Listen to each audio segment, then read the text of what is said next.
오늘 하나님의 말씀은 창세기 13장 14절부터 18절까지 보시겠습니다.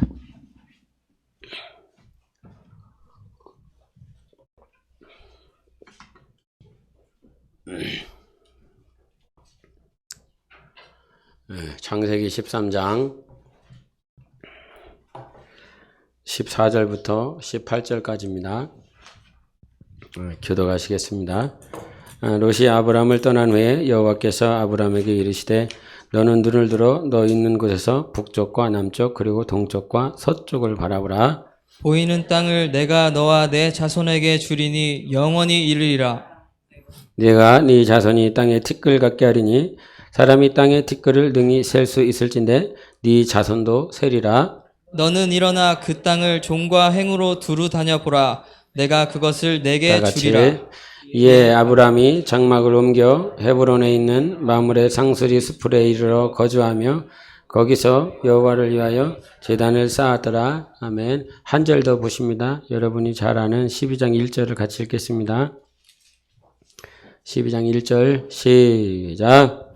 여호와께서 아브람에게 이르시되 너는 너의 고향과 친척과 아버지의 집을 떠나 내가 내게 보여줄 땅으로 가라. 예, 아멘. 우리가 영적 생활을 하고 계시지요? 그죠? 우리가 영적 생활 이렇게 쩍쩍하면 뭔가 있어 보이기는 한데 신앙생활 우리가 믿는 하나님 그리고 세상 사람들이 믿는 그들의 신 보통 종교의 범주 안에 이제 기독교를 세상은 넣고 있습니다. 그러면 왜 그들은 종교라고 하는 범주 안에 기독교를 넣을까요? 이건 굉장히 간단합니다. 그냥 신이라고 하는 그 신을 우리가 믿는 그 신을 섬기기 때문에 다른 세상의 여러 가지 종교들도 자기가 가지고 있는 신을 섬기고 있기 때문에 종교라고 하는 범주 안에 그것들을 넣고 있죠. 그러면 기독교와 종교의 차이는 뭐라고 생각하십니까? 기독교와 종교의 차이. 기독교와 불교의 차이는 뭘까요? 교리적인 차이도 분명히 있을 것입니다. 무슬림, 그것과 기독교의 차이는 뭐고, 힌두교와 기독교의 차이는 뭐고, 또 기독교와 캐톨릭의 차이는 뭐고, 이거를 다 연구하고 교리적으로 무슨 차이가 있는지를 알고 싶으면 거기 가서 배우면 됩니다. 그런데 그거를 다 배울 시간이 없으니까요. 그거 배우고 싶지도 않고 그거 알아서 배설물일 텐데 조금만 차이 정도 알고 요 차이가 좀 있구나 라고 하는 것들을 알 것인데 내가 내 삶을 그런 사명을 받으신 분도 당연히 있겠죠. 그런 사명을 감당하셔야 될 분. 근데 저한테는 그런 사명 주지 않으셨기 때문에 거기에다가 내 인생을 허비하고 싶지 않고 뭐 조금의 차이를 알아내기 위해서 그렇게 시간을 투자하고 싶지 않아요. 기독교와 종교의 차이를 단 한마디로 말을 한다면 중심이 어디 있느냐라고 하는 거예요. 중심이 어디 있느냐. 중심이. 종교는 누가 중심이냐? 내가 중심이다. 내 감정이 중심이고 내 상황이 중심이고 내 문제가 중심이고 나의 중심에 있어요. 그러나 기독교는 어디에 중심이 있느냐? 하나님께 중심이 있어요. 예수가 중심이에요. 성령님이 중심이에요. 말씀이 중심이에요. 근데 세상 종교에 말씀이 있죠. 세상 종교에도 말씀이 있어요. 그러나 그 세상 종교가 말을 하고 있는 그 말씀은 그 인간이 그냥 적은 것이라 이 말이죠. 그러나 우리가 말을 하고 있는 이 말씀은 성령께서 우리에게 주시는 말씀, 즉 하나님께서 주시는 말씀인 것입니다. 그래서 기독교와 종교의 차이를 뭐냐라고 그런다면 중심이 어디에 갔느냐예요. 그래서 종교에는 계속 이렇게 발현되어지고 지속되어지고 아마 평생 끝까지 영원토록 종교라고 하는 그 단어가 있다라고 그런다면 안 없어질 단어가 뭐냐면 기복이에요. 기복신앙이라고 하는 그 단어는 절대 안 없어지게 되어 있어요. 왜냐하면 내가 중심이니까. 내가 나의 소원이 있고 나의 문제가 있고 나의 상황이 있기 때문에 자꾸 나에게 모든 초점이 맞춰져서 자기가 섬기는 신에게 복을 구하는 거죠. 근데 그 복이라고 하는 건 어떤 복이에요? 내가 원하는 거예요. 내가 원하는 거를 줘야 그걸 복이라고 말을 하는 거예요. 문제 있는 사람이 해결을 받아야 그걸 복이라고 말을 하는 거다 이 말이죠. 자기가 질병이 있으면 복은 어떤 거예요? 복권을 갖다 주면 그게 복이 안 돼요. 지금 불치병에 걸렸으면 그 불치병이 나아야 그것이 복인 거죠. 아무리 로또가 당첨이 돼도 그거는 좋은 것이지만 정말 기쁠 수 있는 것이지만 자기에게는 복이 되지 않아요. 지금 당장 죽게 생겼는데 그 로또가 무슨 상관이 있어요.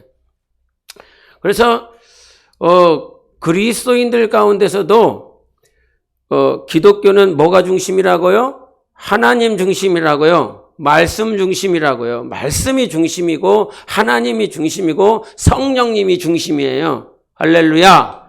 이게 중심이에요. 이게 중심, 거기가 중심이란 말이에요. 그 안에 내가 바라고 구한 것들을 하나님께서 주시는 격가지들이 저 끄트머리 몇 개가 있을 수 있지요. 성경을 보니까 그런 상황들이 있으니까. 그런데 중심을 잡고 가야지 저 끄트머리에 있는 바람 불면 확 이렇게 휘어지고 끊어질 그 가지를 붙잡고서 이것이 기독교고 이것이 하나님이고 이것이 성령님이고 이것이 말씀이라고 그런다면 어느 순간 자기는 왜 영적 생활을 하고 있는지 모르는 그런 결과를 맞이하게 된다 이 말이죠. 그래서 하나님이 중심이냐, 말씀이 중심이냐, 성령님의 감동 감화가 중심이냐, 이게 아니면 잘 보란 말이에요. 그리스도인들이 막 예배를 드리고 찬양을 하고 기도를 하고 철야를 하고 금식을 하고 막 헌신을 하고 열심히 하는 이유가 마치 옛날에 할머니들이 저기 항아리 많은 곳에 그 장독대에다가 정한수 하나 딱 떠놓고 시간이 딱 되면 막 샤워를 하고 이렇게 흰 옷을 갈아입고 거기에다가 막 절을 한단 말이에요. 우리 새벽기도 할 때 이렇게 샤워하고 와야 하나요? 머리 봐 진짜 완전히 난리죠. 난리법석이 아니지요. 그런데 세상 종교의 그 우리의 과거의 선조들은 그 시간대를 막 지키고 닭이 울기 전에 그것들을 정한수를 떠놓고 거기에다가 정말 자기의 마음과 신경과 의복까지라도 그 전날 다 챙겨놓고 새벽기도 나오기 위해서 의복을 정결히 정하는 사람은 하나도 없다 이 말이죠. 그냥 속옷이라고는 그래도 이렇게 막 옆에 있는 거 주워 입고 그냥 온다 이 말입니다. 근데 그 세상 종교심을 가지고 있는 자들에게서는 그것들을 시간도 정하고 마음도 정결하게 하고 이 육체도 깨끗하게 해서 그 시간을 정성을 다한다 이 말입니다. 예? 왜 정성을 다하는 거예요? 왜 정성을 다하는 이유는 복을 받으려고 그런다 이 말이에요. 정성을 다하는 이유는 복을 받기 위함이라 이 말이죠. 그런데 예를 들어서 세상 종교는 막 열심히 막 빌고 있어. 빌고 있어요. 근데 그들의 신이 진짜로 와갖고 야 네가 원하는 복 여기 있어. 받아. 그러면 그때 받는 게 아니에요. 내가 정해놓은 시간을 끝내야 받는 거예요. 뭔 이해해요? 세상의 신이 꼭 지가 원하는 복을 이렇게 갖다 줬다라고 할지라도 잠시만 기다려봐요. 아직 시간이 안 끝났어. 기다려. 그러면서 자기가 열심을 다해서 자기의 노력과 수고가 끝나야 돼요. 그때 끝나서 비로소 여기 있냐? 그러면 자기가 취하는 것이라 이 말이에요. 근데 신앙생활을 마치 그렇게 똑같이 하는 사람들이 있어요. 우리가 왜 기도해요? 왜 우리가 하나님을 찾아요? 이거는 나의 소원을 얻기 위해서 찾는 게 아니라 이 말입니다. 할렐루야. 이것을 알고 가야지요. 이것이 계속 깨지면 안 돼요. 왜 기도하고 있지? 한번 물어보세요. 왜 내가 새벽에 이렇게 나와서 기도하고 있지? 내가 왜 밤에 나와서 이렇게 기도하고 있고 성경을 읽고 있지? 라고 했을 때 나의 소원이 이 말씀 가운데서 주님께서 문제 해결로 주실 것 같아서 말씀을 받고 이렇게 기도를 하면 성령의 감동 감화가 있으면 거기 안에 내 문제가 해결되어질 수 있는 상황들을 하나님께서 분명히 말씀하시니까. 그런데 그거는 중심이 아니라 저 격가지라고 분명히 말을 하는 것입니다. 이거 격가지를 붙잡고서 여기에서 열매가 언제쯤 나올까 그렇게 하고 있는 거예요. 그러면 자기는 지금 신앙생활을 하는 것이 아니라 언뜻 자세히 살펴보면 종교생활을 하고 있는 거야. 내가 주님 앞에 오늘 기도하는 이유는 주님의 소원이 무엇인지 알고 싶어서 그러는 거예요. 주님의 마음이 무엇인지를 알고 싶어서 기도하고 예배를 드리는 것이지, 그것이 아니라고 한다면 나는 저 무슬림과 다를 바가 없고 저 불교 신자들과 다를 바가 없는 것입니다. 그래서 하나님께서 우리에게 어떠한 뜻과 어떠한 계획을 말씀해 주시는지, 그리고 그것을 따라 살아내는 것이 영적 생활이고 믿음 생활인 것입니다. 그래서 신앙생활에 처음 하나님께서 이 창세기 12장 1절에 너는 너의 고향과 친척과 아버지의 집을 떠나 내가 내게 보여줄 땅으로 가라 이렇게 말씀해 주셨어요. 근데 보여준 땅이라고 말하지 않고 보여줄 땅이라고 말을 하고 있죠. 보여진 땅이 아닌 거예요. 우리 신앙생활은 하나님께서 보여주면서 다 보여주고 우리에게 오라고 말씀하시지 않고 보여줄 땅이 있으니까 가볼래 라고 말씀하시는 거예요. 그때 우리에게 발동이 이루어져야 될 건 바로 믿음이라고 하는 것입니다. 믿음. 그런데 이 믿음이라고 하는 것이 지식으로 인한 믿음이 형성된 사람들이 굉장히 많이 있어요. 지식으로.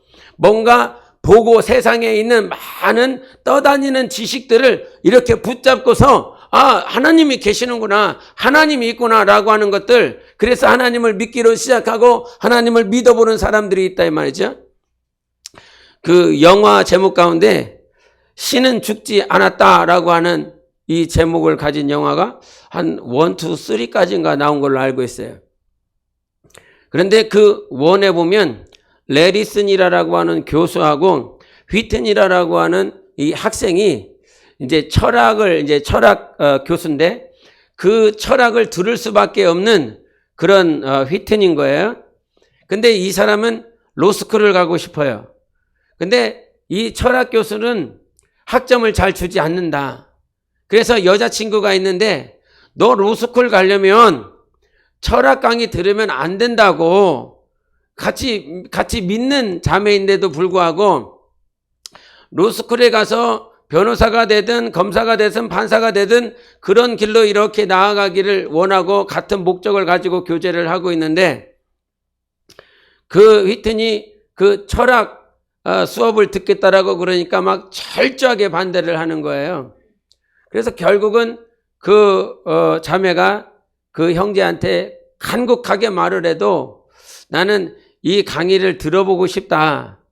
근데 이제 듣게 되는 이유가 뭐냐면 그 철학 수업의 타이틀, 핵심은 뭐냐면 정말 하나님이 계시다라고 그런다면 하나님을 증명해봐라 라고 하는 거예요. 지금 철학 수업이 진행이 됐어요. 여러분에게 주제가 떨어졌습니다. 여러분 하나님 믿고 계시잖아요. 그러면 믿지 않고 있는 이 같은 학우들에게 하나님이 살아계시다라고 하는 것을 증명해봐. 그러면 A+를 주겠다는 거예요.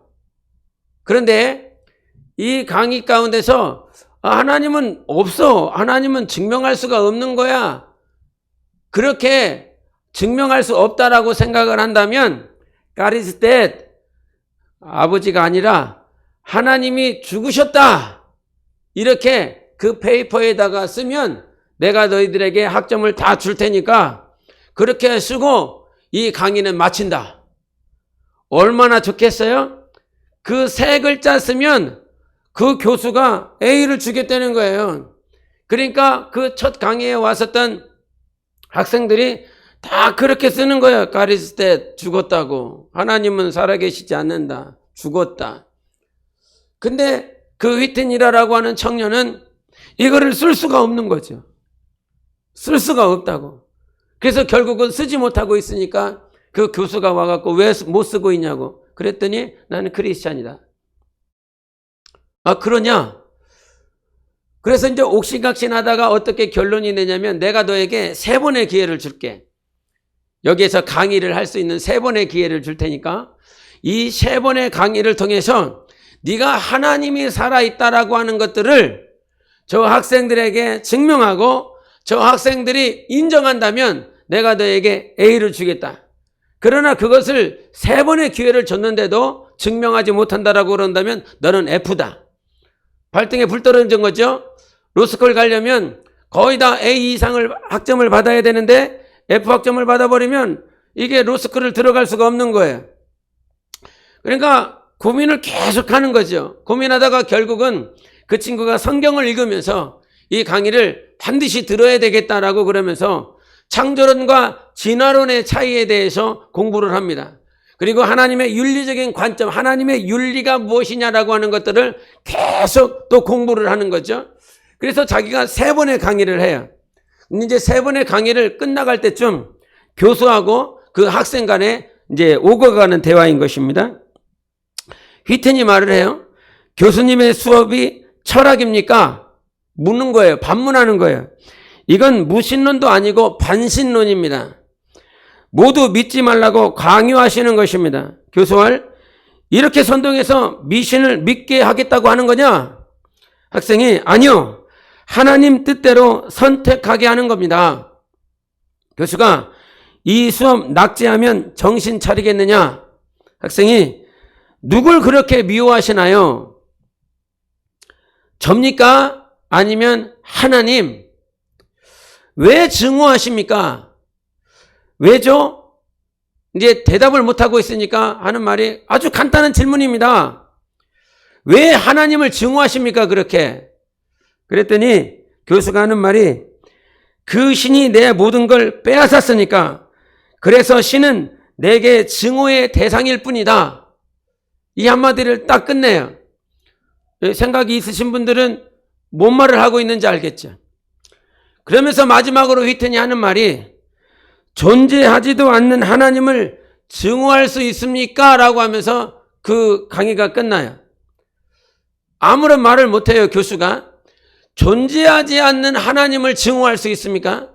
존재하지 않는 하나님을 미워할 수 있습니까? 근데 미워하게 된 경우가 어떻게 됐냐면 자기 어머니가 불치병에 걸렸는데 자기 어머니 살려내라고 하나님이 계시면 우리 어머니 고치라고 간절히 하나님을 찾았다는 거예요. 그런데 그 하나님께서 자기 어머니를 낫게 하지 않고 어머니를 데려갔다는 거예요. 그때부터 증오와 반감이 생기기 시작하면서 하나님은 살아계시지 않는다라고 결론을 내버리고 철학교수가 됐고 그 강의를 하면서 들어오는 모든 학생들에게 하나님은 없다라고 가르치고 있는 사람인 거죠. 그런데 만약에 하나님이 안 계신다라고 그런다면 하나님을 향하여 증오할 수 있겠느냐? 하나님 안 계시는데 대상이 존재해야 증오함도 있고 반감도 있는 것이지. 그러면서 마지막에 그 말을 들은 모든 학생들이 이제 마지막으로 묻는 거예요, 교수가. 이 학생이 증명을 했느냐고. 하나님은 살아 계시냐고. 그랬더니 머뭇머뭇거려요. 맨 처음에 일어나는 학생이 누구냐면 중국에서 유학 온 학생이에요. 마틴이라고 하는 형제가 일어나면서 자기 아버지가 공산당인데 그 휘트니 말을 하는 그 말에 마음과 생각을 계속 주면서 하나님은 살아계시다 라고 결국은 마지막 강의에서 그가 일어나면서 하나님 살아계십니다. 그랬더니 주변에 있는 모든 학생들이 다 일어나면서 하나님은 살아계십니다 라고 말을 하며 그 강의가 끝나고 결국은 그 영화에서 말하고자 했었던 것은 하나님은 보이지 않지만 하나님은 나타낼 수 없지만 하나님은 살아계시다라고 결론 내어진 것입니다. 자, 여러분 제가 지금 무슨 말씀을 드리고 있냐면 하나님은 지식을 통해서 아니면 연구를 통해서 어떤 역사의 모든 상황들을 다 돌이키면서 하나님은 죽지 않고 하나님은 살아계십니다라고 이렇게 고백하고 믿음을 수용할 수 있습니다. 그러나 세상의 많은 믿음이 어느 순간 지식을 통해서 얻는 믿음이 되었어요. 그런데 성경을 보면 어떤 세상에 떠다니는 지식을 붙잡고 연구를 통해서 철학을 통해서 사상을 통해서 우리가 믿음을 취하는 것이 아니라 이 믿음은 하나님께로부터 온다라고 말씀해 주셨어요. 이 땅에 있는 믿음을 얻는 것이 아니라 하나님께로부터 믿음을 얻는 것이 참 믿음이고 그 믿음을 얻었을 때에 우리는 비로소 순종할 수 있는 것인데 오늘 본문에 나와 있는 아브라함은 하나님을 평생에 한 번도 경험해 보지 못한 사람이지요. 갈대아 우르에서. 그런데 그 갈대아 우르에 하나님이 나타나셔서 내가 너에게 보여줄 땅이 있으니까 그 땅으로 가라라고 말씀해 주십니다. 그런데 그 땅이라고 하면 가나안 땅 이스라엘이라 이 말이에요. 어디와 어디 사이에 있습니까? 메소포타미아와 애굽 그 사이에 있어요. 메소포타미아에 유명한 강이 뭐가 있어요? 문과 뭐가 있죠? 예. 그리고요? 예. 유프라테스 강과 티그리스 강이 있어요. 애굽에는 가장 유명한 강이 나일 강이 있지요. 여러분 4대 문명 가운데서 인간이 가장 살기 좋은 곳은 어디예요? 강 주변입니다. 그래서 그 강을 따라서 제국이 일어나요. 도시가 형성이 되고 거기가 도로가 정비가 되고 살만한 모든 것들이 거기에 있어요. 즉 갈대아 우르라고 하는 그 갈대아 우르는 사람 살만한 곳이에요. 그런데 이 가나안 땅이라고 하는 것은 이 메소포타미아와 애굽이라고 하는 이 강 사이에 자리하고 있다 이 말이죠. 이 가나안 지역은 항상 교통의 요충지예요. 왔다 갔다 하는 곳이란 말이죠. 저 메소포타미아를 바벨론을 아수르를 점령하기 위해서는 반드시 이 가나안 땅을 통과해야 되는 거예요. 그래서 이 가나안 땅은 마치 이 중국과 일본이 서로 점령하기 위해서 대륙을 또 바다를 점령하기 위해서 이 한국이 이 교통의 요충지가 됐던 것처럼 그 가나안 땅도 항상 전쟁의 빌미가 되어지는 것이고 전쟁이 가장 많이 벌어지는 곳이다. 그런데 인간이 봤을 때 하나님이 복이라고 주실 땅은 오히려 그 강이 있는 땅이란 말이에요. 그러나 그 땅을 버리고 하나님께서는 그 아브라함에게 내가 너에게 보여줄 땅으로 가라라고 말씀하고 있어요. 하나님이 요구하시는 것이 지금 보여주지 않았음에도 움직이는 것이 무엇이냐면 바로 그 하나님의 음성을 들었다는 거죠. 하나님의 말씀을 들었다라고 하는 거예요. 그래서 믿음이 생기면 비록 내게 보이지 않는다라고 할지라도 주님이 약속을 따라가게 되어 있어요. 주님의 말씀을 따라가게 되어 있어요. 그래서 기독교와 종교의 차이는 뭐냐면 종교는 보여줘야 가는 거예요. 획득해야 내 손에 있어야 가는 거예요. 그러나 기독교는 보여지지 않는다라고 할지라도 믿음으로 순종하는 것입니다. 그래서 창세기 13장 15절에 오늘 본문 말씀에 뭘 읽었냐면 13장 15절을 같이 읽어보시겠습니다. 14절 후반부터 눈을 들어부터 같이 읽어보겠습니다. 14절 시작. 눈을 들어 너 있는 곳에서 북쪽과 남쪽 그리고 동쪽과 서쪽을 바라보라. 보이는 땅을 내가 너와 내 자손에게 주리라. 영원히 이르리라. 그러니까 사람이 어떤 보이는 땅이 아니에요. 사람이 보여주는 땅이 아니에요. 사람이 볼 수 있는 땅도 아니고요. 그래서 확연히 내 손에 확정되어진 땅이 아니라 이 말이에요. 그런데 하나님께서는 하나님이 보여줄 땅이 있으니까 가라라고 말을 해요. 그래서 그 믿음을 따라 주님이 살아계시다.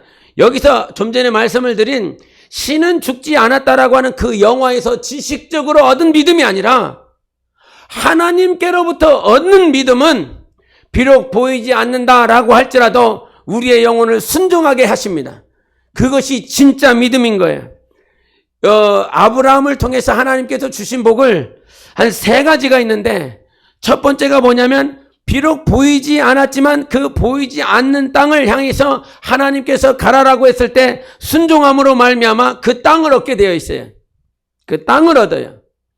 그러니까 주님이 여러분에게 복을 예비해 놓으시는 하나님이세요. 그런데 그 복은 아직 내 눈에 보이지 않아요.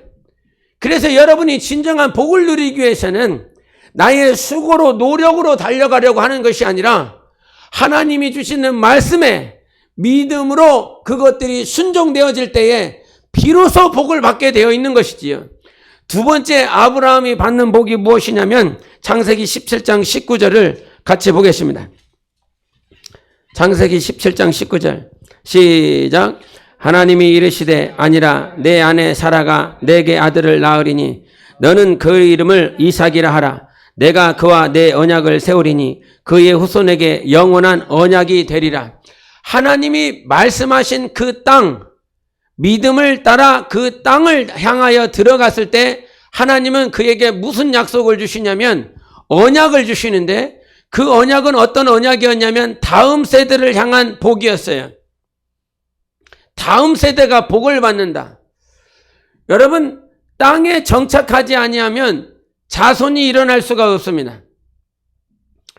그 땅에 정착이 되어져야 다음 세대가 복을 받아요. 그런데 이 다음 세대라고 하는 것은 내 육신의 자손을 말하는 게 아니에요. 아브라함도 자식을 낳았어요. 이스마엘과 이삭을 낳았어요. 그런데 하나님의 약속은 이스마엘에게 있지 않고 이삭에게 있었어요. 내가 그 땅에 정착할 때, 즉 하나님이 약속하신 그 땅에 정착할 때에 뿌리를 내릴 때에 비로소 하나님께서 우리에게 어떤 약속을 주시냐면 믿음의 세대가 일어날 것을 약속해 주시는 것입니다. 그렇기 때문에 내가 오늘도 순종해야 될 것은 주님이 보여주신 그 땅에서 뿌리를 내려라. 비로소 다음 세대가 믿음으로 일어날 수 있는 것을 말씀을 해주십니다. 세 번째 아브라함이 그 믿음을 따라 순종했을 때 창세기 22장 16절에 뭐라고 말씀하시냐면 네가 이같이 행하여 네 아들 내 독자도 아끼지 아니하였은즉 내가 내게 큰 복을 주고 내 씨가 크게 번성하여 하늘의 별과 같이 바닷가의 모래와 같게 하리니 내 씨가 그 대적의 성문을 차지하리라 말씀하셨어요. 믿음, 주님이 주신 그 말씀을 따라 순종하니까 마지막에 결과가 뭐였냐면 그 아브라함은 믿음의 조상이 되어지고 믿음의 조상이 되어질 때에 주님이 약속하신 것은 뭐냐면 내가 내게 큰 복을 주리라 말씀해 주셨어요. 그 전까지는 그냥 복을 얘기를 해요. 복 줄 거야, 복 줄 거야. 근데 여기서는 갑자기 하나님께서 great blessing을 얘기해요. 위대한 복, 큰 꿈, 큰 복에 대해서 하나님께서 말씀을 하신다 이 말이죠. 그런데 그 큰 복이 단지 네가 조상이 될 것이다 이렇게 끝나지 않아요. 네가 민족의 아버지가 될 것이라 이렇게 끝나지 않고 내게 큰 복을 주고 내 씨가 크게 번성하여 하늘의 별과 같이 바닷가의 모래와 같게 하리니 내 씨가 그 대적의 성문을 차지하리라 말씀하세요. 예수 그리스도가 오실 것을 말씀을 하시고 예수께서 마지막에 원수의 그 성문을 차지하는 복을 얘기하세요. 믿음을 따라 살아낼 때에 하나님이 우리에게 큰 복을 예비해 놓고 계시는데 이 복은 누구와 반드시 상관성을 가져야 되냐면 예수 그리스도와 관련이 있어야 되는 것입니다. 예수님과 상관없는 복을 쫓아가는 사람들이 굉장히 많이 있어요. 이 땅에서 좋은 차를 아브라함에게 있어서 복은 부동산이 아니었어요. 하나님이 아브라함에게 보여주지 않는 그 땅을 가라라고 하는 것은 가나안 땅이 아니었어요. 그 가나안 땅은 그 당시에 우상들로 가득한 7 족속들이 가득한 땅이었어요. 그리고 그 땅도 강이 없는 땅이라 이 말이죠. 아주 황폐한 땅, 광야로 가득한 땅이라 이 말입니다. 먹고 살아가기 힘든 땅이었어요. 그런데 하나님께서 가라 그러면서 내가 복 주겠다라고 말씀해 주신다 이 말이에요. 주님이 부동산을 얘기하는 게 아니에요. 오히려 갈대아 우리에 살았으면 더 편안하게 살아요. 전혀 이 가나안 땅에서는 누려볼 수도 없는 그 복을 그 갈대아 우리에서 누릴 수 있다 이 말이죠. 그런데 다 순종하고 나니까 주님이 그제서야 복을 비춰주십니다. 복을 드러내 주십니다. 그 복은 부동산이 아니라 이 말이에요. 너를 통해서 자손들이 나올 것인데 이 자손들이 결국 누구와 연관성을 가지게 됩니까? 예수 그리스도와 연관성을 가지게 되는 것입니다. 그래서 진짜 복이 있는 사람은 예수를 가진 사람이에요. 그분을 소유한 사람이 큰 복을 가지고 있습니다. 할렐루야! 할렐루야! 예수를 가진 사람이 진짜 복을 가지고 있는 사람이라 이 말입니다. 마태복음 5장에 다 복이 무엇과 관련성을 가지고 있습니까? 예수와 관련이 있습니다. 예수께 속한 것들을 내가 소유할 때에 비로소 우리는 큰 복을 가지고 있는 사람이라 말이에요. 그래서 우리가 시간에 하나님께서 예배하신 모든 과정들 가운데서 복을 누려야 돼요. 복을 누려야 돼요. 복을 가져야 돼요. 그런데 그 복이 그냥 복이 아니라 우리는 큰 복을 가져야 돼요. 그 큰 복은 바로 예수다. 예수를 가져야 된다. 그것이 큰 복이라는 거예요. 근데 그 큰 복을 우리가 누리기 위해서, 소유하기 위해서는 뭐 해야 되냐면, 하나님이 우리를 이 아브라함이 12장부터 22장까지 오는 그 순간, 비록 11장밖에 되지는 않지만 그 11장이라고 하는 막대한 시간들이 그 안에 존재합니다. 75세 때부터 출발을 하여 그가 이삭을 낳기까지, 그리고 이삭을 바치기까지 그 50여 년의 시간들이 이렇게 있어요. 그 50여 년의 시간 동안 하나님은 아브라함을 뭐 했냐면 테스트 하셨어요. 믿음의 조상의 반열로 올라가야 되는데 예수 그리스도가 오시는 길에 내가 너를 택한 거야. 여러분 얼마나 큰 복입니까? 예수 그리스도가 오시는 길에 이가 모든 인류 가운데 얼마나 많은 인류가 있었는지 모르겠어요. 그러나 그 인류 가운데 단 한 사람이 필요해요. 그 단 한 사람이 필요한데 하나님께서는 저 이방 땅에 전혀 하나님과 상관없는 사람을 부르시고 보여주지도 않고 그 보여줄 땅으로 가라라고 말씀하시고 갔더니 하나님께서 보여줄 땅이라고 약속한 땅이라고 그런다면 정말 그 갈대아 우르보다 좋아야 될 거 아니겠습니까? 최소한 인간적인 것으로 생각해 보면. 그런데 인간적인 사고로 보면 이것들은 정말 황폐한 땅이라 이 말이죠. 그 이스라엘 사람들, 그 가나안 땅에 살고 있었던 가나안 족속들은 항상 이 기근 때문에, 먹고 사는 문제 때문에 자기들의 신을 만들어 놓고 저 기우제 지내기 바쁜 사람들이라 이 말이죠. 언제 죽을지 모르는 사람들. 그런데 그 사람들에게 들어가서 하나님이 원하시는 삶을 살아내려고 그러니까 맨 처음에 맞닥뜨린 것이 기근 아닙니까? 예? 갔는데 우리 교회가, 사랑으로 하나 되는 우리 교회가 아주 하나님이 쓰시는 교회래. 그래갖고 그 교회가 괜찮나 보다. 그래갖고 딱 왔는데 기근으로 쩍쩍 갈라져. 내 눈에 봤을 때 와, 정말 이거는 완전히 기근이고 사막이고 열매가 안 나올 것 같은 그런 교회야. 그러면 내 마음에 밀려오는 생각들이 어떤 생각이겠어요? 잘못 왔다. 당연히 그렇지 않겠어요? 목사는 형편없게 생겼고 성도들도 형편없게 생겼고 같이 예배할 수 있는 공간도 없고 막 그런다는 기근으로 가득 차 있다라고 그런다면 내 마음 가운데 분명히 분란이 일어났을 거예요. 이 안에 후회가 가득 밀려올 거예요. 그러면 그때부터 찾기 시작하죠. 다른 교회를. 그래 안 그래요? 안 그래요? 당연히 그런다 이 말입니다. 당연히 그럴 수밖에 없어요. 그래서 기근이 찾아왔기 때문에, 기근이 보였기 때문에 아브라함이 다른 곳을 찾지요. 어디를 찾아요? 애굽을 찾는다 이 말이에요. 애굽을 찾아서 또 들어가요. 자기 눈에 좋아 보이는 땅을 향해서, 자기 눈에 가치 있는 그 땅을 향해서 갈아탄다 이 말입니다. 그러니까 이 시간이 어떤 시간이냐? 네가 보여지는 것으로 인하여 믿음이 좌우되지 않는 것, 하나님만을 바라보고 그 믿음이 성장해야 되는 것. 그런데 우리를 시험하시기 위해서 하나님께서 맨 처음에 기근을 주신다 이 말입니다. 그러나 그 시간들을 계속 통과하며, 그래서 신앙생활에 정말 당신의 영혼이 복을 받기를 원한다면 예수와 상관 있는, 그래서 하나님이 약속하신 그 땅을 누리고 다음 세대가 믿음의 세대로, 내 자녀들이 믿음의 세대로 일어나기를 원하고 믿음의 조상이 되어져서 주 예수 그리스도와 상관 있는 그 연관성 있는 복을 누리기를 원한다면 반드시 믿음으로 테스트하시는 하나님 앞에 테스트를 합격하시라 주님이 말씀하시는 것이에요. 그래서 영적 생활은 항상 테스트를 받는다. 하나님께서 주시는 그 테스트에 우리는 항상 승리할 수 있는 거예요.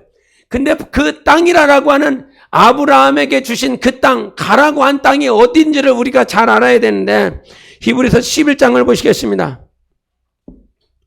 히브리서 11장 10절 보시겠습니다. 같이.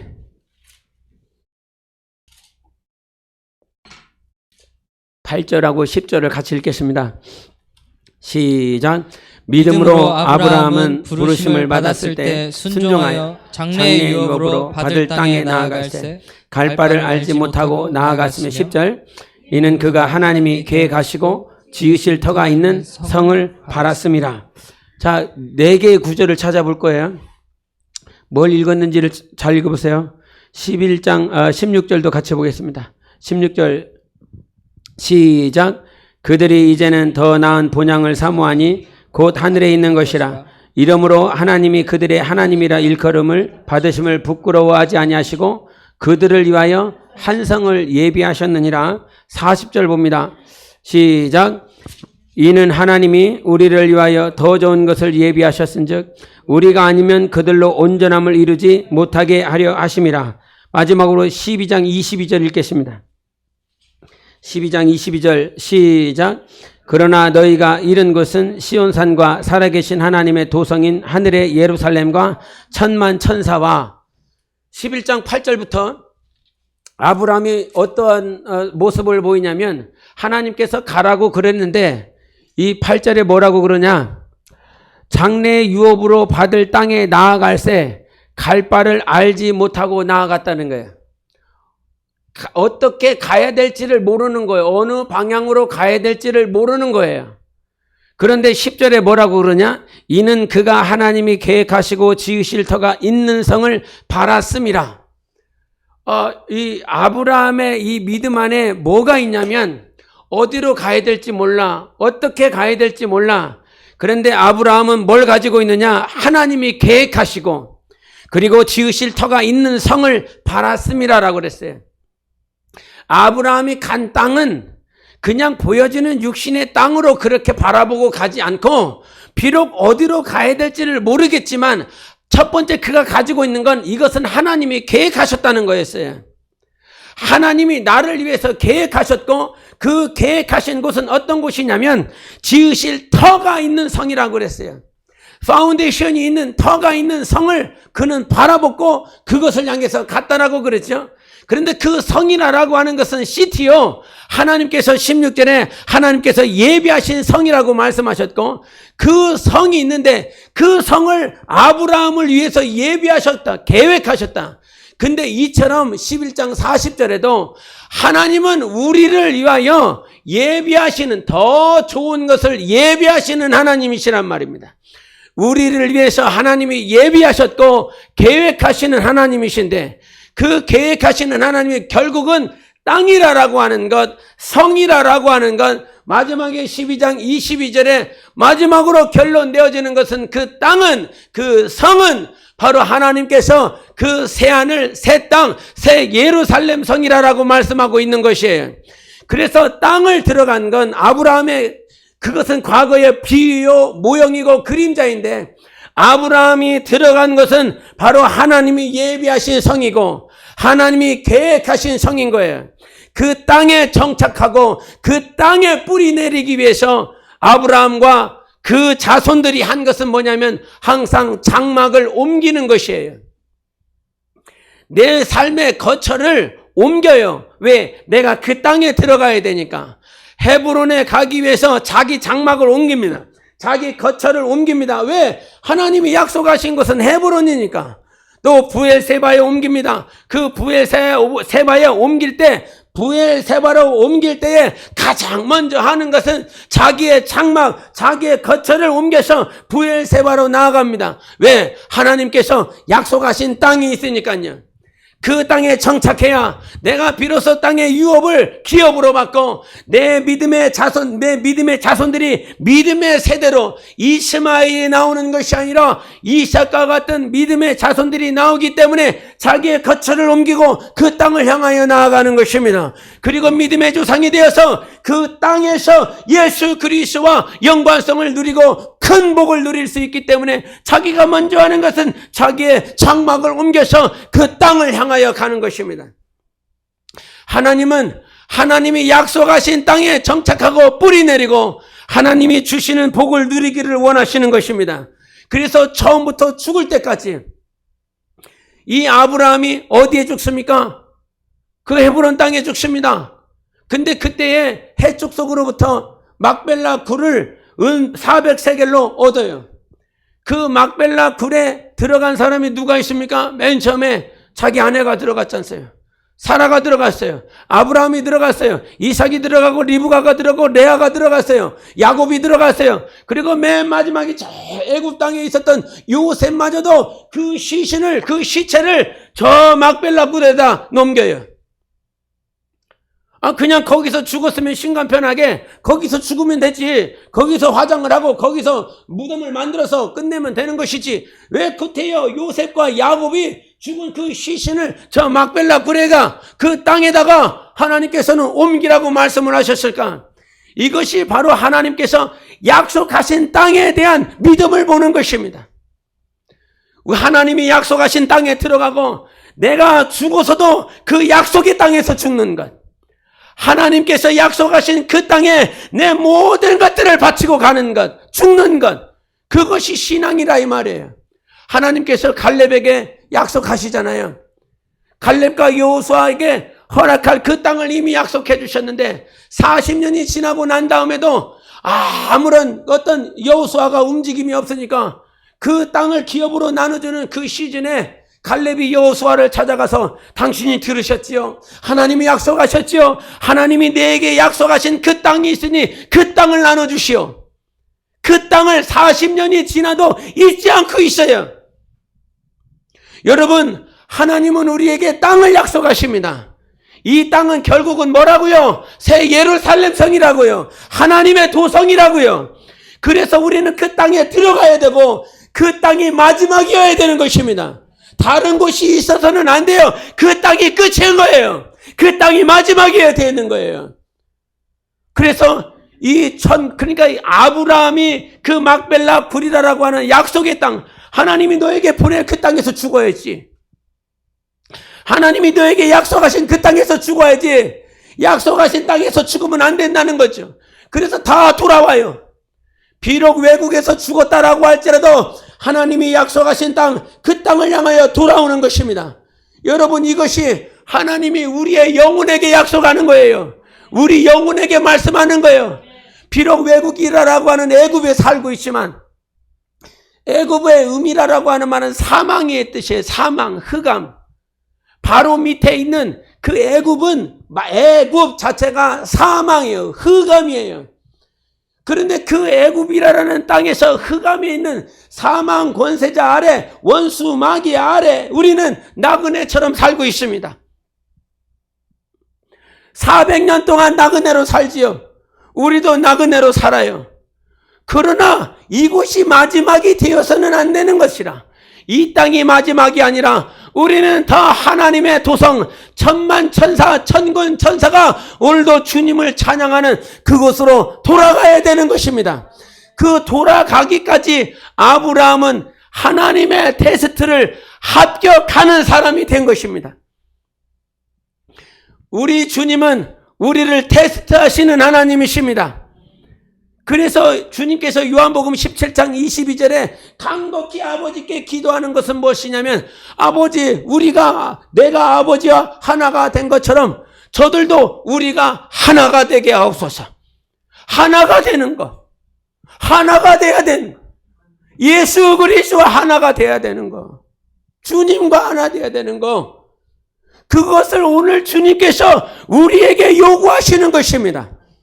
아브라함에게 부동산 축복을 주신 것이 아니라 믿음의 조상, 그의 영혼이 하나님 앞에 발견되어지고 하나님의 아들 예수 그리스도가 오는 그 길에 사용받기를 원하셨던 것처럼, 여러분, 우리는 지금 무엇에 빠져 있냐면 종교인들이 하고 있는 기복신앙과 같이 얼마나 빠져 있는지 모릅니다.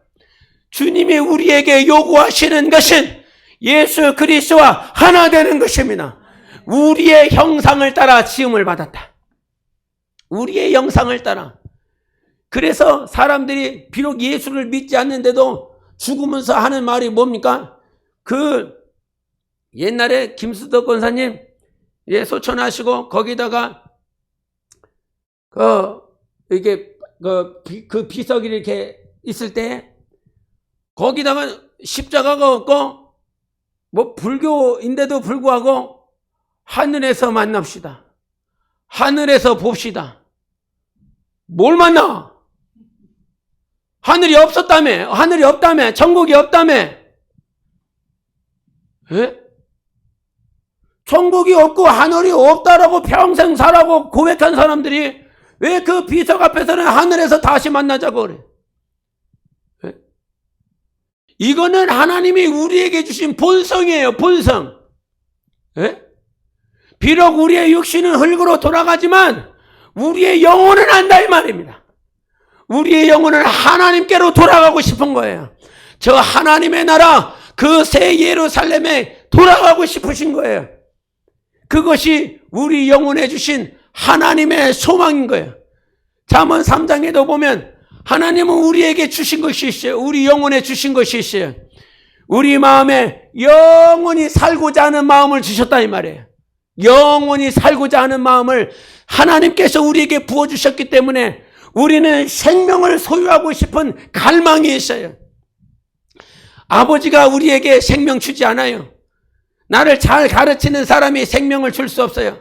아무리 나를 사랑하는 사람이 있고 위로하고 격려하는 사람이 있다라고 할지라도 생명을 주실 수 있는 분은 하나님 한 분밖에는 없습니다.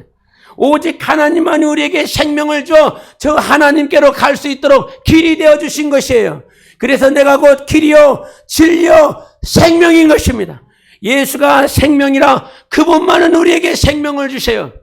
우리가 생각해야 될 게 우리가 예수 그리스도를 저 생명을 가르치시는 손가락으로 생각할 때가 참 많이 있어요. 우리 주님은 생명을 가르치시는 손가락이 아닙니다. 그것을 가르치고 있기 때문에 저기로 가라라고 말하지 않아요.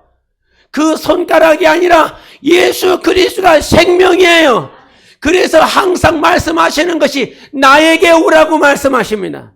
예수에게 오라고.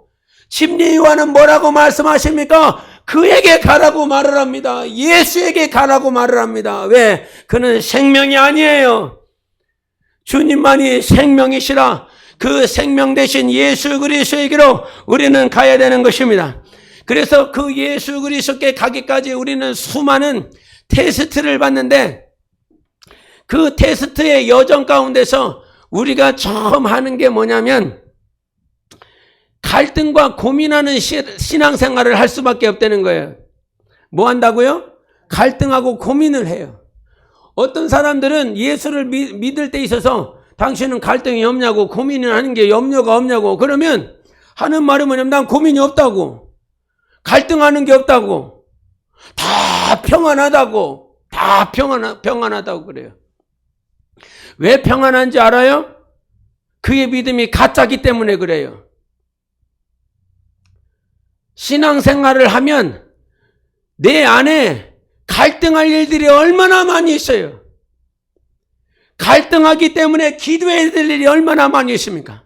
마태복음 26장 39절에 내 아버지여 만일 할만하시거든 이 잔을 내게서 지나가게 하옵소서. 그러나 나의 원대로 마옵시고 아버지의 원대로 하옵소서. 그러면서 그 겟세마네에서 막 기도하지요. 아버지의 뜻과 내 뜻이 있어서 오늘도 그 자리에서 정말 이 기도할 수밖에 없는 예수 그리스도요. 예수 그리스도도 갈등하기 때문에 자기의 뜻과 아버지의 뜻 가운데서 아버지의 뜻이 이루어지기 위하여 오늘도 고민하고 갈등하고, 세상적인 고민이 아니라 여러분, 세상적인 걱정이 아니라 영적인 갈등과 영적인 고민이 있다 이 말입니다. 마찬가지로 그 나아만도 지난 주일에도 같이 얘기했지만 그 나아만이 갈등하는 것은 무엇입니까?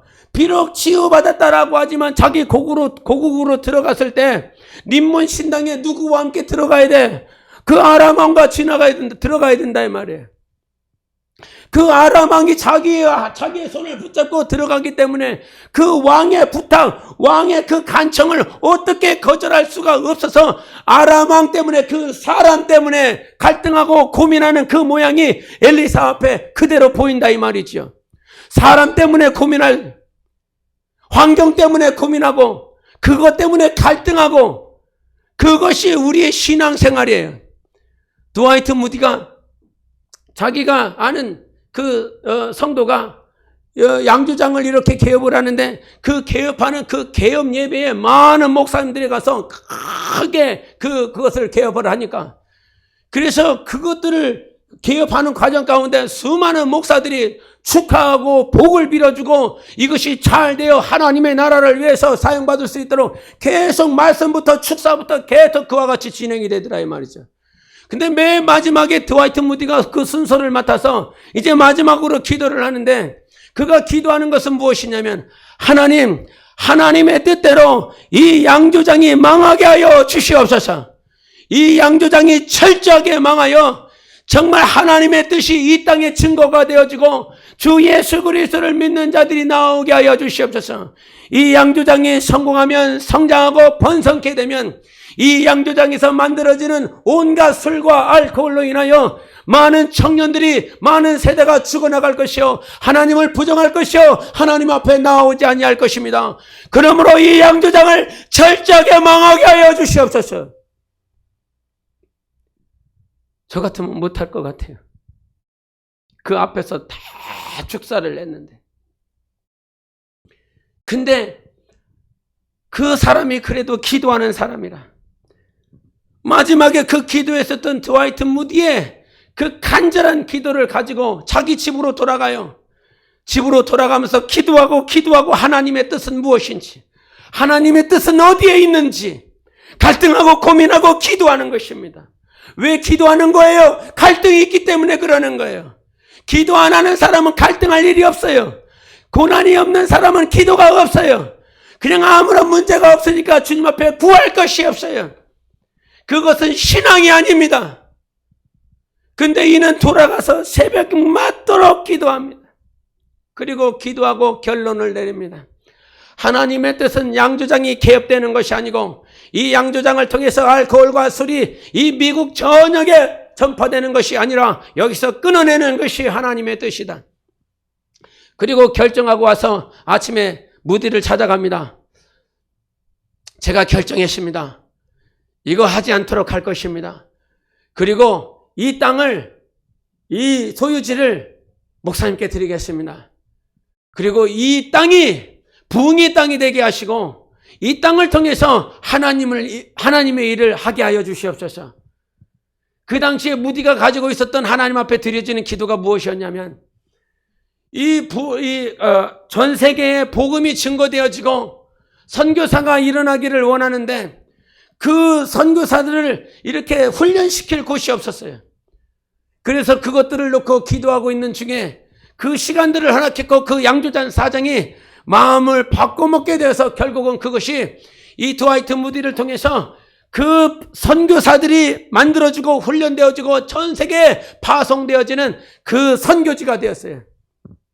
그 선교사 그룹이 되었어요. 그래서 결국은 하나님께서 그와 같이 일을 했거든요. 여러분에게 갈등이 있습니까? 그것은 하나님이 주시는 갈등이어야 되는 것입니다. 영적 갈등이어야 되는 것입니다.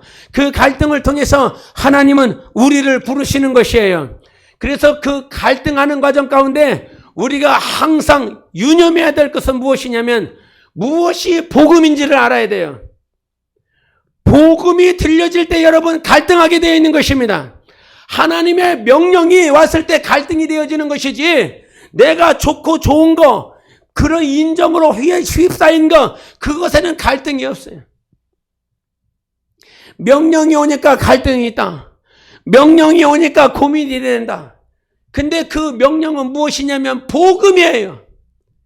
예수 그리스도의 복음이 우리에게 증거되어지기 때문에 갈등이 생기는 거예요. 그래서 복음이 들려지면 여러분 삶의 우선순위가 바뀝니다. 복음이 들려지니까 복음이 들려지기 전에는 자기가 원하는 것이 최우선순위가 됐어요. 자기가 하고 싶은 것이 우선순위가 됐어요. 그러나 복음이 들려지니까 어떻게 돼요? 우선순위가 바뀌어지게 되어 있어요. 만약에 여러분의 집이 있는데 그 집을 지나가던 어떤 건축가가, 유명한 건축가가 당신 집이 지금 금이 가서 지금 이렇게 기울어졌다고, 5도 기울어졌다고, 조금만 있으면 당신 집이 무너지게 되어 있다라고 그런 말을 들으면 그 집주인이었던 당신은 자기가 하던 일들을 다 내팽개쳐놓고 자기의 집을 먼저 세우는 것이 가장 우선순위가 되었을 것이라 이 말이죠. 왜? 그 건축가가, 유명한 건축가가, 전문가가 말해줬기 때문에 다른 사람이 말해줬다라고 그런다면 신경도 쓰지 않을 것입니다. 잘 몰라서 그런다고. 여러분, 예수 그리스도 나의 모든 것을 아시는 분이 나에게 복음을 얘기하시면서 너의 최우선순위 묻어지는 것들이 있다라고 가르쳐 준다면, 복음이 증거가 되어진다면, 성령이 감동하여 준다면 나의 우선순위가 바뀔 것입니다. 어떻게 하면 내 영혼을 먼저 세울까? 어떻게 하면 내 자손의 영혼을 세울까? 어떻게 하면 내 맡겨진 영혼들을 세울까? 그러나 복음이 들려지지 않으니까, 복음이 무엇인지 모르니까 자기가 원하는 대로 하고 있죠. 자기가 하고 싶은 것들을 하고 있죠. 그 복음이 증거되면 근심이 생길 수밖에 없어요. 주님이 명령하면 근심이 생겨요. 부자 청년이 주님 앞에 왔을 때 그에게는 근심이 없었어요. 자기 만족이 있었어요. 자기 확신이 있었어요. 나는 영생을 넉넉히 누릴 수 있고 천국에 넉넉히 갈 수 있을 것이라고 하는 자기 확신으로 가득 찼어요. 그러나 주님을 만납니다. 주님이 말씀하십니다. 네가 가진 소유를 가난한 자들에게 다 팔아버리고 너는 나를 따르라 말을 합니다. 그랬더니 그 말씀을 듣고 부자 청년은 근심하여 가더라라고 말을 합니다. 복음이 들려지고 하나님의 명령이 들리니까 근심이 없었던 사람이 근심이 생기기 시작합니다. 이것은 영혼을 위한 근심인 것입니다. 영원한 하나님의 뜻을 위한 근심인 것입니다. 그래서 복음이 들려지는 곳에 갈등이 생기는 것입니다. 우리 교회에는 복음이 들려져서 갈등이 생기는 자들이 나와야 되는 것입니다. 근심이 생기는 자들이 나와야 되는 것입니다. 항상 자기에게 만족되는 말, 자기를 위로하는 말, 자기에게 맞는 말씀이 아니라 오늘 내가 갈등할 수밖에 없는 복음이 들려지게 그와 같은 교회가 되어져야 되는 것입니다. 여러분, 목사가 두려운 것이 무엇이겠습니까? 예수님은 그냥 근심하며 가는 그들을 향해서 너는 천국에 절대 들어오지 못한다 이렇게 저주를 쏟아부어 버립니다. 만약에 목사가 하나님의 명령을 계속 진짜 복음을 증거해, 그러면 여러분 안에 근심이 생겨서 돌아가, 그냥 다 가버려. 그러면 목사는 복음을 증거할 수 있는 거예요, 없는 거예요? 할 수 있어요, 없어요? 할 수 있어야죠. 할 수 있어야 되죠. 그러나 한 명씩 근심하여 돌아가는 그 모양을 보면 정말로 복음을 증거할 수 있겠는가?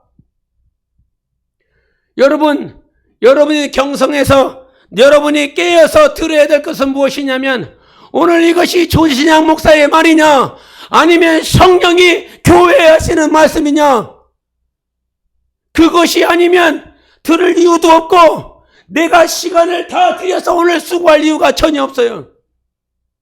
예? 캐톨릭에서는 연옥말을 하잖아요. 그거 복음이에요, 아니에요? 아니라 이 말입니다. 그 중간 지역에 가서 이 땅에 있는 자들이 죽은 자기 부모를 위해서 헌금을 열심히 하고 봉사를 열심히 하면 죽었던 지옥 갈 수밖에 없는 내 아버지가 그 중간 지점에서 천국으로 간다라고 하는 것이 연옥설이에요.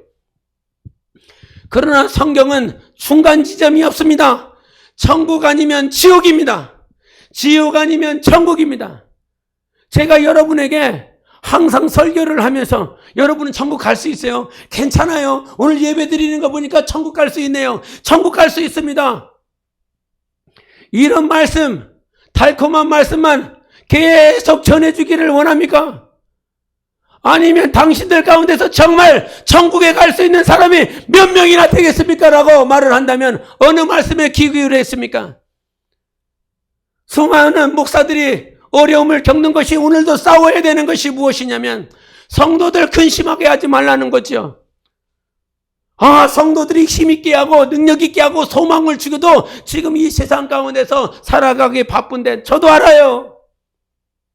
얼마나 힘든지 알아요. 오늘 하루 세상에서 정말 세상 가운데서 땀 흘리며 살아가는 것이 얼마나 힘든지 알아요. 이해는 해요. 그러나 여러분에게 달콤한 소리를 들려주기를 원합니까? 아니면 진짜 복음이 들려주기를 원합니까? 사도 바울도 그가 고백한 것이 있어요. 평생 목숨 다해 살면서 배가 파산하는 일들을 경험하고 채찍질 당하는 경험을 하고 강도질을 당하는 경험을 하고 죽을 목숨을 순간들이 얼마나 많이 있었는데요. 그러나 그분이 고백하는 것이 무엇입니까? 내가 이렇게 복음을 증거하고 도리어 버림을 당할까 두렵다라고 말을 했어요. 그분도 버림을 당할까 두렵대요. 그렇게 자기 목숨 다하여 자기 삶을 다하여 영생을 향하여 가는 일에 자기 삶을 들인 그 사도 바울도 내가 버림을 당하면 버림을 당할까 두렵다고, 천국을 갈 수 있을지 없을지 그것이 두렵다라고 말을 하는 것 아닙니까? 우리는 여러분 깨어 있어야 됩니다. 천국을 간다라고 하는 것은 오늘도 하나님께서 주어진 우리의 신앙의 테스트에서 합격한 자들만 하나님과 하나 될 수 있는 것입니다. 여러분 영혼이 합격하셔야 됩니다. 여러분이 믿음의 테스트를 정말 합격하셔서 주님과 하나 되어야 되는 것입니다. 지금 고3짜리들 많이 있잖아요. 시험 보기 위해서. 그런데 그 고3 수험이 그냥 성적을 보호하니까 저 중하위권이야. 예? 그냥 일반 고등학교에서 중하위권인데 이 학생이 인서울을 가고 싶어요. 서울에 있는 대학에 가고 싶어. 그런데 그 마음을 알고 부모가 과외 선생을 붙여놨는데 2명을 붙여놨는데 한 과외 선생은 문제 몇 개 풀어보라라고 그러놓고 문제를 잘 푸는 것 같아. 그러면서 그에게 하는 말이 너 인서울 할 수 있을 거라고. 너 소망을 가지고 그냥 나와 함께 이렇게 계속 1시간씩 수업하면 너 인서울 할 수 있을 거라고 그렇게 말을 해요. 그러니까 너무 좋아하는 거죠. 너무 기뻐하는 거죠. 그런데 다른 한 과외 선생이 왔는데 문제를 몇 개 풀어보라고 그러니 그 자기 실력이 다 드러나요. 야, 너는 무슨 인서울이야. 저기 지방대 산골에 있는 대학도 못 가겠다. 그러면서 너 정신 차리고 하루에 15시간씩 이상 공부해야 되고 나와 매일 만나야 정신 차려야 공부해야 비로소 인서울 할 수 있는 실력이네. 그러면서 자기의 실체를 다 보여주고 그에게 진짜 얘기를 해줘요. 여러분은 진짜를 듣고 싶습니까? 여러분을 달콤하게 하는 가짜를 듣고 싶습니까? 네? 하나님은 우리에게 진짜 복음을 가르쳐주고 있습니다. 예수를 닮아야 천성인 것입니다. 주님과 하나 돼야 영원한 하나님 나라에 들어갈 수 있는 것입니다. 고민이 없다고요? 갈등이 없다고요? 네? 성도가 하는 말과 신자가 하는 말이 달라요. 성도가 하는 말은 어떻게 하면 주님을 닮을까? 어떻게 하면 주님을 닮지 못해서 회개하고 어떻게 하면 주님을 닮지 못하는 나를 발견하고 주님께 불쌍히 여겨달라고 영적인 것들에 올인하면서 성도는 얘기해요. 그러나 신자는 그렇게 얘기 안 해요. 자기가 사회생활하면서 했었던 얘기들 계속 얘기하고 있죠. 무엇이 여러분의 중심 안에 있습니까? 무엇이 여러분 안에 있습니까? 여러분 안에 있어야 될 것은 복음이 있어야 되는 것입니다. 성령이 있어야 됩니다. 근데 참 놀라운 것은 제가 발견하는 것은 무엇이냐면, 정말 갈등이 너무 많아요. 근심이 너무 많아요. 그런데 그 수많은 갈등과 고민이 있다라고 할지라도 성령이 충만하면 그 갈등과 그 고민은 단 한 가지밖에 없어요. 여러분 세상에서 막 객관식 풀잖아요. 사지선다, 오지선다, 삼지선다 막 이렇게 풀잖아요. 객관식이 여러 가지가 있어요. 내가 충만하지 않을 때는요, 상황들이 여러 가지라 오지선다예요. 아니면 십지선다예요. 객관식의 보기가 10가지예요. 그런데 성령이 충만하니까 보기가 딱 하나예요. 그것만 보여요. 그거 아닙니까? 성령이 충만하니까 그거밖에는 안 보여요. 다른 것들이 보이지가 않아요. 사도행전 5장에 아나니와 삽비라가 정말 성령이 충만하여 자기가 가진 땅을 다 팔기로 결심했어요. 그때는 단 보기가 단 한 가지였어요. 그러나 땅을 팔고 자기에게 여러 가지 생각, 원수 마귀가 주는 상황들, 보기들이, 생각들이 자꾸 들어와요. 그러니까 보기가 여러 가지가 됐어요. 베드로가 그에게 말을 합니다. 왜 네 마음에 이것을 두었느냐?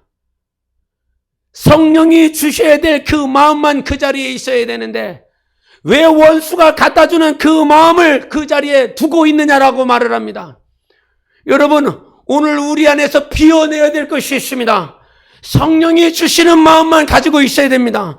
성령이 내게 주시는 그 생각만 가지고 있어야 되는 것입니다.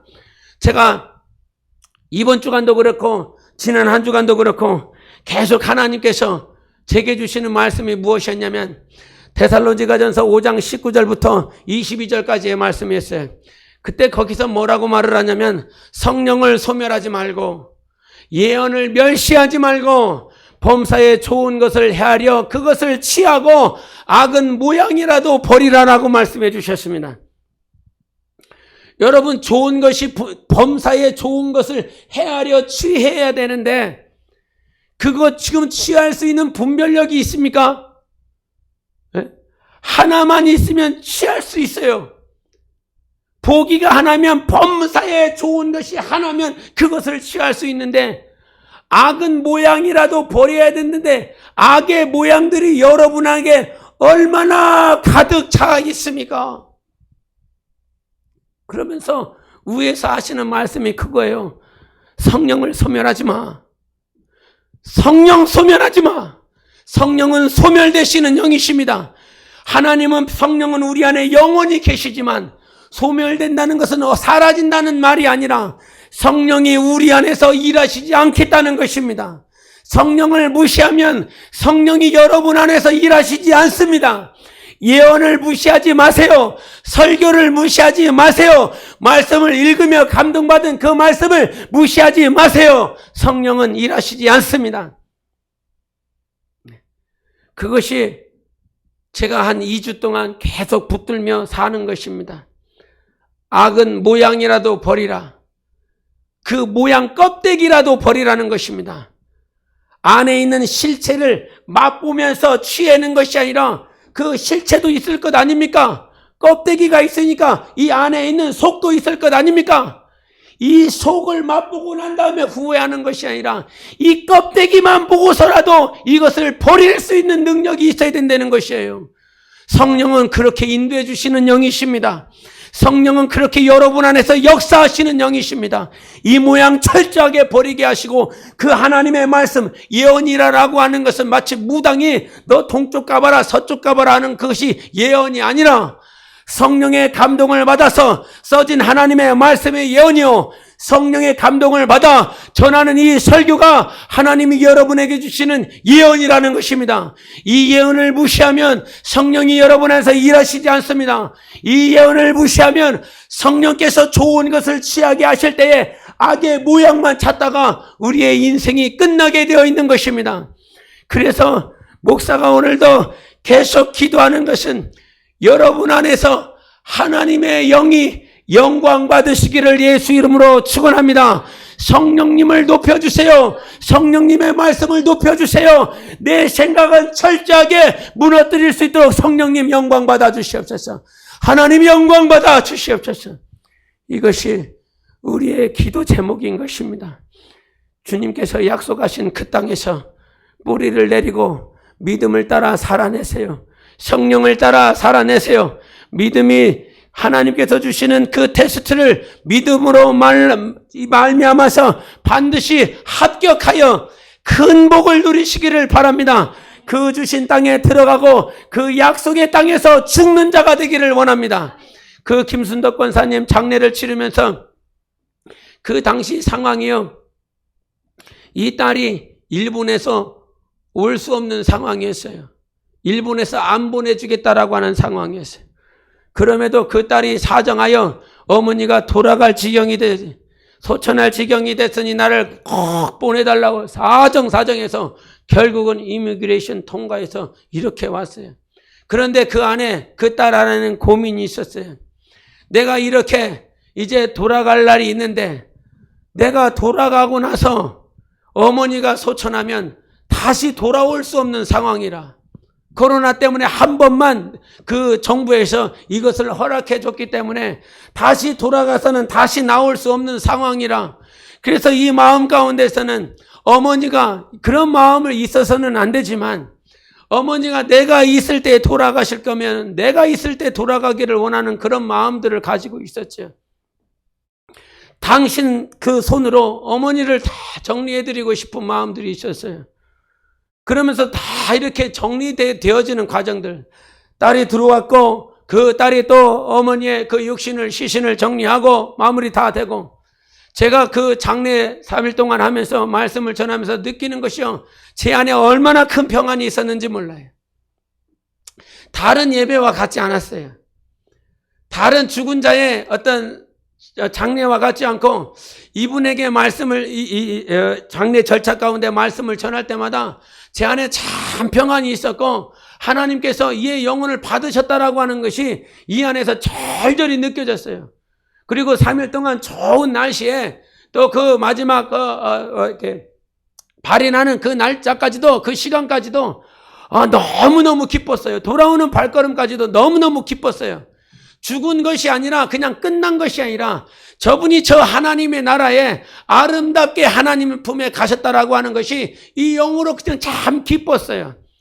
여러분, 비록 육신이 우리는 낡아질 것이지만 하나님이 약속하신 땅에서 믿음으로 살고 끝까지 믿음을 지켜 예수 그리스도와 하나 되고 새 하늘, 그 새 예루살렘 성에 들어가는 복되고 귀한 여러분의 삶이 되시기를 예수 이름으로 축원합니다. 성령으로 사세요. 예언을 멸시하지 마세요. 오늘도 범사에 좋은 것을 헤아려 취할 수 있는 영성이 충만하시기를 예수 이름으로 축원합니다. 기도하시겠습니다.